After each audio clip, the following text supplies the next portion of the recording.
gufata umuntu ngo mukubite inkoni ntago n'inka nizigikubitwa mane mujye mutubabarira kabisa bane bakubitaze abapolisi abanyerondo kuba inkwerera agacupa gusa ugacakirana nawe nizankoni kandi uri umuntu w'umukire ntago bagufata ngo bagukubite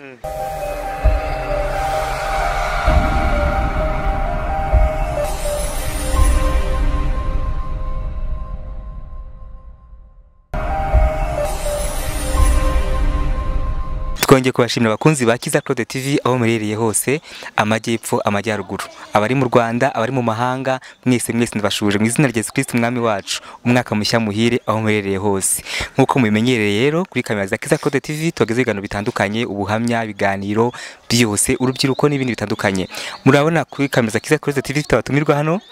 babasore bakiri batoya nimeje kubaganiriza bagiye kubibwira babwira bari bo babwiye nuko wabayeho n'ubuzima bwabo duhamya bwabo makeya mumenye ngo ni bantu ki ubuhamya bwanjye nitwategeka Imana Patrick ubuhamya bwanjye natanga nuko nyine nshakiranye na leta nizankone z'ubugome nizatimba bankora ubugome buhagije kabisa Fabrice ubayeho ute ubahehe bimeze bite wanashambayeho mu buzima buhagije kabisa mbayeho kuri street kabisa mbayeho ku muhanda ntarebi kabisa gira abantu ba street hariho uko bimeze bundi bamenye ngo street iri hehe street nyine rikamayiro nk'ahantu hose ni street ubundi ahantu hose wagangikana street nyine ahantu hose ugangise kubuga cyane street nyine reka ningo twibwire tumenye ngo ninde ni muntu ki yesabayo gute saba hehe bimeze biti karibu nje banyiteza ba Eric nkabanuye nanjye street mu ngeti naho bita mu kiraro naho ngaho niho duhereza ndamwe abasore beza koko kimwe mu kiraro mu muhanda muri abantu b'abagabo bimeze biti ni ikihe kibazo bize bite mutubwiye muduhamya turashaka mutubwire ubuhamya bwo mu muhanda ese mubaho gute ese bigenda bite ese ni muhana bihe bibazo ese niki cyatumye mujya mu muhanda mushaka tubwire hano badukurikiye muri tumutubwire uko bimeze cyatumye tujya mu muhanda n'ubukene buri mu ngo zacu nka kuba umuntu yaravutse mu bakene umuntu adafite icyo kurya gihagije n'ibindi byo kwambara imyambaro na kuba utashaka ikintu ngo ube wakibona tubwira abantu bifite mu ntoki y'agacupa ni igiki bimeze bite ndi gusomaho umwana ibiki basobanurira iyi ni bayita Basco man watch bisobanura ngo iki ni Basco nyine bisobanuye ikiyobyabwenge nyine nakonde nise kumva ibyo byogenge kandi ari ni danje man ntabwo byoroshye ntabwo sugo bigira ingaruka ku buzima bwawe wapi man zirahari kabisa zirahari ngiye ukumbwira ngo barabiretse ngo ugiye kubireka ngo ari gihe ubireka man agatima n'ubundi nk'umuntu wanyweye inzoga urabona agatima n'ubundi ntago kabura kutagukubita ngo istari essence itari inzoga ntago bizakwangiza oye ntago ari essence kone umura ntago ari nk'iyi ngiyi bayita Basco uzagenda tineri nyine barayinywa se twe twavunguye ibanga nyine utazibanga nyine twavumbuye ibanga murabibona rero ati twavumbuye ibanga yitwa Fabien nitwategeka Imana Patrick yitwa Patrick ategeka Imana n'umwana wo mu muhanda ni mwe mwita yazamvugo nyandagazi nyine ngo ni mayibobo cyangwa niki ariko siko bitwa kuko nabantu nabo bakeneye kugira ubuzima bw'ejo hazaza wowe tubwire ukuntu wagiye mu muhanda tubwire ubuzima bwawe tubwire wese n'ubuduhu buhamya muri makeya Joko nagiye mu muhanda ni ikibazo cyaturetse muri famille famille ntago byabayeho kumvikana kuko narizwe na nyogokuru wanje ariko ambwiye kujye kuzabireka twakora ikiganiro ko tuzuba kumwe kujye kuzabireka ngiye kuzabireka mbonye nkaho nafatira nkabona Imana ikabicisha mu nzira nziza nahinduka nanjye nkava street nkakora nk'ibyo abandi banyarwanda bakora dubwira abantu dukurikiye duha ubuhamya ukuntu mu muhanda mubayeho uko murya aho murara ukuntu bumeze akabazo kamwe gusa nasaba abantu bamfitiye amafaranga hano kuri banke hano Kimironko bakuri mideni se bamfitiye amafaranga yanjye barambikiye Imana ahubwo mumere yambikiye yamaye 20 gusa yandi sinzayabona gute kuri banke se ari n'umurongo ngenderwa we MTN mobile money nawe mfite amafaranga yanjye kuva nagura simukadi yanjye ya MTN iyo wanashana n'icyatanu cyari cyanavuga kuri MTN mobile money. Amafaranga ari hariko ariho taza kubikurikira turareba. Tuhi ubuhamya utubwira ukuntu bigenda mu muhanda mubaho mute, ese bigenda bite mu muhanda, mbese ni byiza ese ni bibi, tubwire. Mu muhanda ukuntu tuba tubayeho, nk'ukuntu nkatwe nk'ikintu tuba dukora nk'imodoka z'abantu bavuye mu majyaruguru iyo zizanye ibirayi Kigali hari KGL kuri market. KGL ufite imvugo ni Kigali niho KG bahita Kamayironko center, niho ikirayi kiba cyaje gipakuruye abakire bose baje kukireba. Ubwo ngubwo natwe tuba duhitaho gutya, iyo ufashe kimwe ukagitsimba uragitsimba, hanyuma nk'ibiro nka 10 byagwira ukahita ushaka iki ukahita ujya kukugurisha. Ntago ubona ko ubuzima bwo kuba mu muhanda mu mwatineri murara mu kiraro mwiba mugira gute, ibi bintu ushaka guhinduka? Bitahinduka koko ibi bintu ushobora guhinduka bitewe, ariko ntago wakihindura we wenyine utabonye nk'abantu babigufashamo, kuko n'ubundi urage nk'ubu ngubu nk'ahantu tuba biba ari danje. Uraryama babandi nkatwe street nk'abara b'abanyerondo tubita nk'ubukeri, ukabona buragutarukiye nta miyaga bushyiramo, buragutarukira bukanakumenagura bikarangira wisanze Gitisi aho bita kwa Kabuga. Ukareba ufunzwe kangahe? Mfunzwe inshuro 10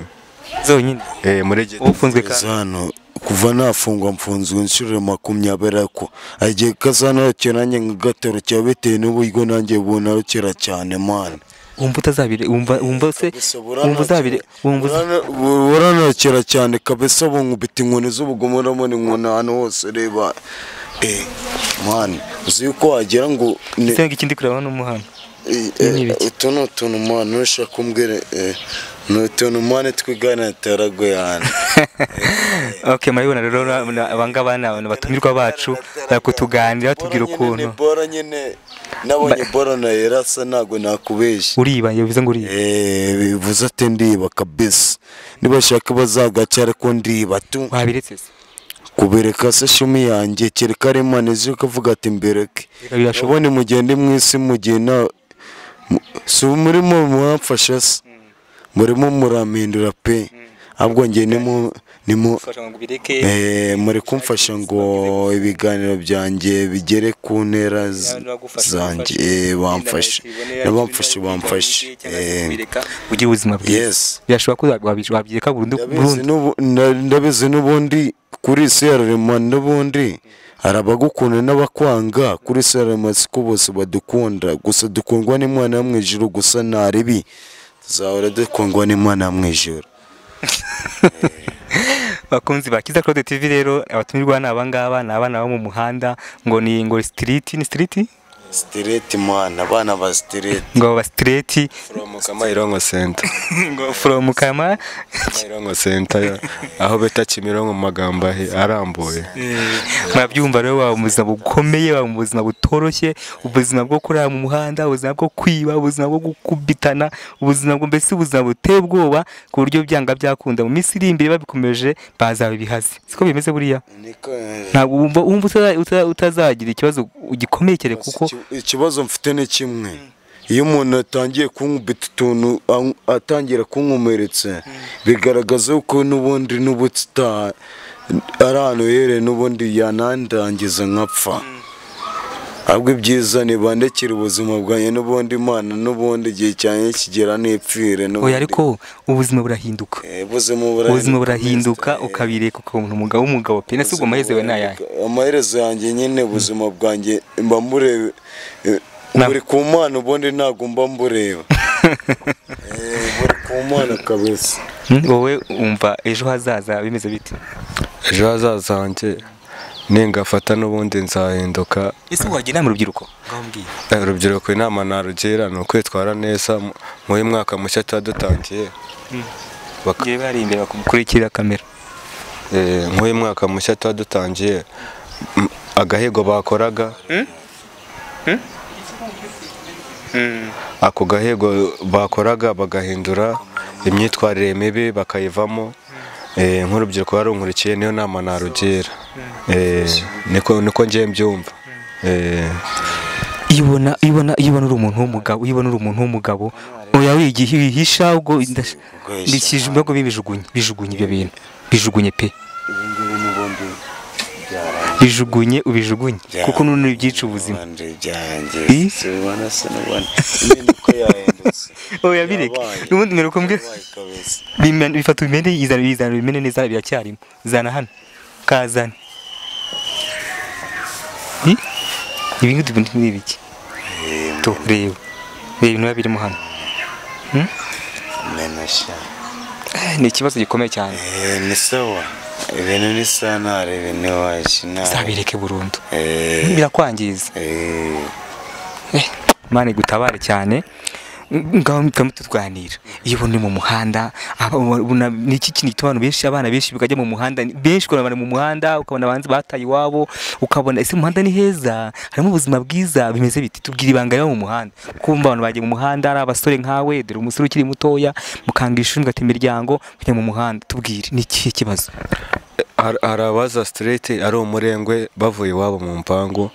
ari umurengwe kwa mubanyi uryama nitwe gakorera mu muhanda kubera nyine hari ibyo ataba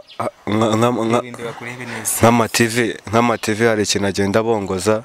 yabona nk'ukuntu nk'abantu babibereyeho hariya yabona nk'ukuntu gucoma nyine no kunywa ibiyobyabwenge yabibona nyine akavuga yuko ntagomba kugenda unywa ibiyobyabwenge bihe nje ikiyobyabwenge nkoresha ntabwo ari ikiyobyabwenge nkoresha ifege ntabwo ujya unywa urumogi cyangwa ngo nka za tineri cyangwa kuva nava iwawa narabihindutse ibyo ngibyo ariko kore nanywaga kore ndayireka Imana yangiriye impuhwe ndayireka ntabwo byoroshye rero nshishikariza abantu badukurikiye gusenga cyane tugasengera urubyiruko tugasengera abana bakiri batoya kugira ngo bave mu mihanda kugira ngo basebe mu miryango ni iki cyakora kugira ngo umuntu ave mu muhanda ni iki kintu umuntu cyakorwa yaba leta abantu ku giti cyabo ubona usanga dufite impano zitandukanye nkanjye nshobora kuba wenda ku masiporo ari tumwe ngerageza ariko wasinze ntabwo nasinze Imana nasinze kaka ntabwo asindisha ubu se kasindisha kara ni akantu kansindisha mbura gusindishwa na marikeri ngasindishwa na kara kantu kara ni ubusa mani ntabwo ari ko kansindisha ubwo bura hari ukuntu mbona nyuze ahantu wenda nkaba nacakiramo kamwe wagafashe sinakubeshya nagacakiye kabisa ka Knowless naducakire tubiri kabisa Knowless nazi nyasi dukora ikiganiro ahantu kuri channel runaka mwambwa ko mugiye guhinduka mugiye kubirika dufata ingamba nshya kugiye kureka ibiyobyabwenge burundu ubona bizashira burundu bikabireka burundu gushira burundu bizashira ahabura iki ngo bishire barabura iki arabufasha nka kuba ndara hanze ntago ari ibintu nishimiye no kuba mura n'abantu bakamuhotera bagashaka kunkubita cyane baguhotera se naguhotera abantu we ntago ugihotera abantu kise ko nta muntu niyenzaho ntabwo ujya bambura amashakoshi ngo bibe amatelefone wibe byose bikore byake iyo nisinde ahubwo ari bwo mbona abanzi banjye wagera ngo abanzi banayigahese nubwo bwose Satani n'umunyabugome gusa nta cyiza cya Satani kabisa ahubwo Imana izamuturwanira intambara kabisa mudutsindire mwiza ujye usenga se ndasenga Mana byanyabyo bisenze ubwira Imana ngo iki saba Imana ati Mana yanjye uzagira icyo umara imbere yanjye ibiri inyuma rwose Imana byambayeho bibi sibizongere kumbaho ahubwo ndashaka ibyiza biri imbere Imana ibihe bibi byakubayeho ibi byambayeho narafungwaga cyangwa cyafungwa n'ubone nacyafungwa Mana n'ubone mu muhanda burundu n'ubone bambonye nibamereza n'ubone simba bagufunze baba baguhanye baguhemukiye kandi ukora ibintu bidakorwa bitemewe uri mu muhanda ubwo wasanga wiba wasanga ntago baba baguhanye Imana bose urumva bari uguguhana akorwa iki kumva wasaba iki cyakorwa ndumva kuguhana nyabyo ari kukugira inama nka kugufungana nta mirimo ahubwo nukuza ufite ubundi bugome burenze n'abarombifurize kuvayo nta shene idacika nare bitu abari hehe abari Gikondo Gitesi arabuzi bafungiyeyo bariyo tu benshi ahubwo ndagaswe inkingi wagira ngo niho bagiye bose urungano rwanjye rwose usibye n'urungano ariko namwe mama akoze amakosa amakosa turikire ngushinja ngiye ku giti cyanyu mbyumva niba ntago ari kuzira ubusa korano nkusubiza umuntu azira ubusa guteze ari kukubona kwa kundi uba wigendera uri umukene wiyambariye nabi fo. Kuba uri umukene wiyambariye nabi fo si bivuze ko wiba, bakahita bagufatirana, bakahita bagufata, bakahita bakugezayo. Mu kukugezayo uremera ugapevera ukarya iki kigori nyine ukavayo. ni ikihe kintu utazibagirwa umunsi Imana yazaba yakugiriye neza wahuriye nacyo mu muhanda, ufite ikintu ndi mu muhanda nyine mayiwowe nzi ko bizahinduka, njye nizera Imana, ukabona iki kintu nkiri mu muhanda cyambayeho ntabwo nzakibagirwa. Ni nk'igiki ikintu natazibagirwa n'abagira neza bangira neza mu muhanda. Iyo umuntu anyuzeho akabona ko nshonje akambwira ati tugende nyere icyo kurya, cyangwa yabona nambaye nabi akavuga ati fata imyenda yo kwambara wiyambarire, cyangwa umuntu akavuga ati dore wabuze icyo kunywa, fata icyo kunywa y'inywere nawe usabane nk'abandi. Si ibyo nanjye biranshimisha cyane, ntabwo nzabyibagirwa. abantu bagiriye nabi ujya wibuka mu muhanda ni bangana gute? Bagiriye nabi si kari abantu twagiye turwana gusa, nk'abundi nta muntu wundi nagiriye nabi. Abo twagiye turwana bose barahari kabisa, duhura bashaka kunsuzugura, nanjye kubera Imana ikansiramo ubushake ugasanga nanjye ndabemeje tu ku mbaraga. Nanjye ubwo ntabwo ufite urwembe? ntabwo mfite kabisa, ngenza ku mbaraga zanjye wangu. Hanyuma ngo bagendanira inzembe bakata abantu. Wapi njye Imana yanjye nyisaba imbaraga kabisa. Ariko hari bagenzi bafite inzembe bakata abantu. Inzembe se. Bakunzi ba Kiza Claude TV, ndabashimiye abantu kuri iki kiganiro cyacu. Ntabwo byoroshye no gusenga cyane, imvura iraguye rero tuzongera ubutaha mu gihe umwaka mushya muhire. Ndumva ari ibyo kandi ndabakunda aho muherereye hose, musezera abantu tugende imvura iguye. Okay, bye. Murakoze cyane kuba mwadukurikiranye kuri TV Kiza Claude. Noneho ikintu nasabaga no kugira ngo muhereze uburenganzira bwa kimuntu, mwana mujye mufata umuntu neza nk'uko namwe mwifata. Nimugafata umuntu ngo mukubite inkoni, ntago n'inka nizigikubitwa mwana mujye mutubabarira kabisa. Bane bakubita se abapolisi, abanyerondo, kuba inkwerera agacupa gusa ugacakirana nawe nizankone nabindi. Kandi uri umuntu w'umukire ntago bagufata ngo bagukubite, ahubwo babone ko ndi umukene ndakubitwa, babona Rwanda rugufiya, abandi batishoboye badafite ipfa na rugo. Aho ngaho ntabwo ari byo, aho ngaho urabeshye ntabwo ari byo. Nibyo ntabwo mbeshye, kubera yuko impamvu natabeshye ni kimwe, sindabona umukire uri mu modokari wageze hara kwa Kabuga. None se yajya kwa abandi babakene babona mu nzira bigendera. None se yafungwa gute kandi ari mu kazi? Mwebwe bafata icyambere uba uri mu muhanda, nimwe amakosa mukora uri mu muhanda, sibyo? Kandi mu muhanda ntabwo byemewe, ntabwo mu muhanda haba abantu. Ikindi cya kabiri, mu biyobyabwenge nk'iriyatineri ntabwo byemewe. Ikindi cya gatatu, mu gihe urugomo, sibyo? Urugomo, itonde urugomo, ayo si amakosa. Kubashyira mu bigo by'umuco ni ukugira ngo babigishe imico, babigishe gusubira mu miryango yanyu, babaganirize. Wangiza wagerayo ukitwara nabi, wavayo bakuganije ntusubire mu miryango, ugasubira mu muhanda. Ntugomba kutagora leta. Wagora leta ute kandi leta ari umubyeyi? Ahubwo twebwe nidufashe nikajye tubona mu nzira ngo natwe idufate ngo idukubite, natwe uko umuntu uko nge nababara nawe bimubayeho niko yababara. Ahubwo ajya amenya ati umuntu ni nk'undi cyangwa n'ikiremwa muntu. Burya umuntu utaremye ntukajye umuhohotera mani. Imbere y'Imana biranditswe ati guhohotera umuntu ni nko kubohotera Imana. ngo bwira mugenzi wawe ngo urasa n'Imana. Ndirimbo urayizi ngo bwira mugenzi wawe urasa n'Imana, urayizi? Turi mu ishusho y'Imana, ahubwo usibye n'Imana turemye nk'Imana. Turi mu mwuka w'Imana kandi dufite ishusho nk'iy'Imana. Ariko hari ikintu nshaka kugusaba.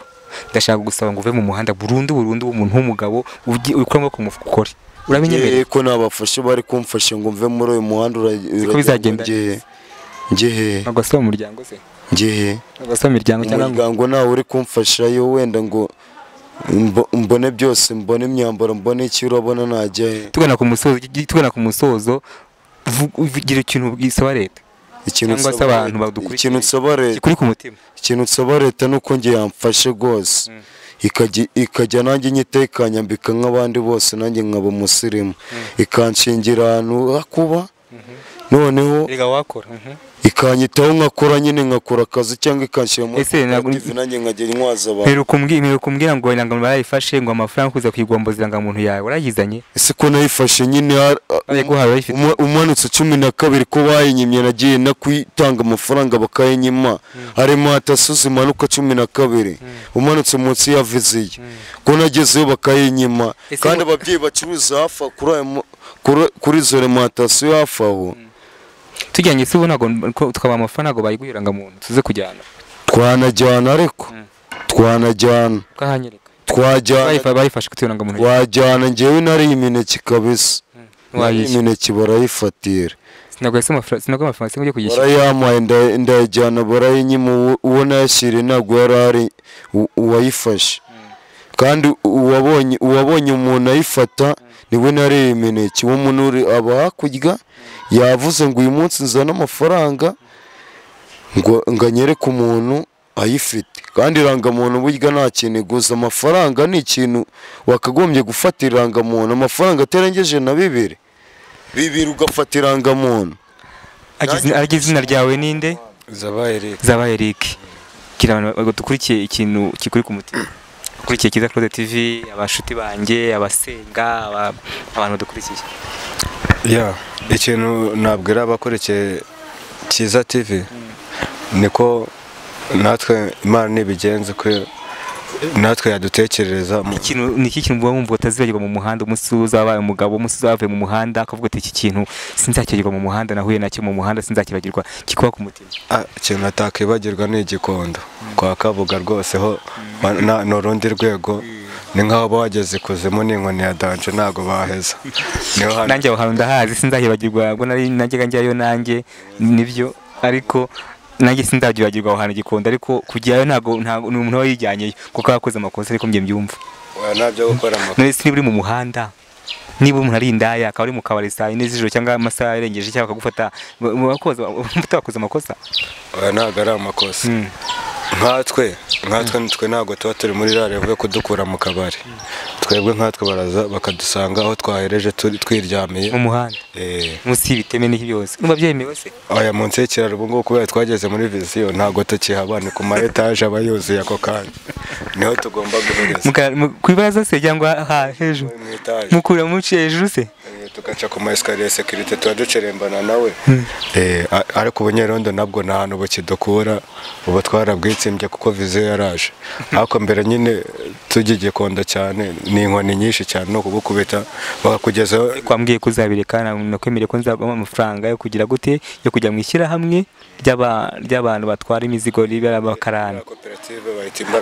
warabajije ntago nabajije ugenda ubaze ibisabwa kugira ngo winjiremo n'ibikurikizwa ubundi umbwire gutangira amafaranga ubundi ugenda uba umukarani ugenda ukuzajya ugenda ushobozwa uzamuka unasenga Imana izakugirira neza ako kantu nako ni keza tu ariko ako kantu ntago napfa kugira gute kujya gukora akazi nyihereje street ikibanza ikintu cyitwa cyane cyarwa ni igiki ikintu kibanze nk'ubu ngubu mbonye nk'ahantu mu kageto kuko no muri etaje nk'iyo ngiyo hari igihe na CID zihaza nazo iyo wirutse ziranakurasa nka CID nk'ubwo mbonye ahantu mba CID ntago n'ahantu nahurira ngo ngubu icyitwa cyane uri gushaka ahantu kuba icyambere na mbere n'ahantu ho gushaka aho ushaka zugacitse k'amafaranga makeya ubundi tekundi twabigenze rero bakunzi ba Kiza Claude TV mwabyumvise ku buzima bwo mu muhanda ukuntu babimeze mwabyumvise ubuhamya ukuntu babayeho ukuntu barara mu biraro ukuntu bakubitwa ukuntu bafungwa kubanywa tineri mbese byose mwabyumvise ibintu babamamo ni byinshi cyane n'ubuzima butoroshye rero ndagira ngo mukomeze musengere urubyiruko musengere abana banyu musengere ejo hazaza hano bantu nako ntaho bafite kuko ntaho bagira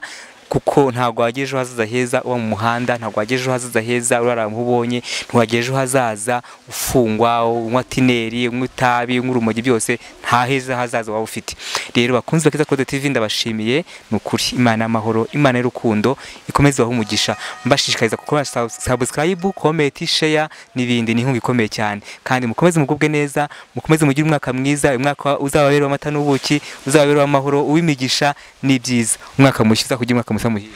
twese hamwe uzagira umwaka mushya muhire nawe uzakugereho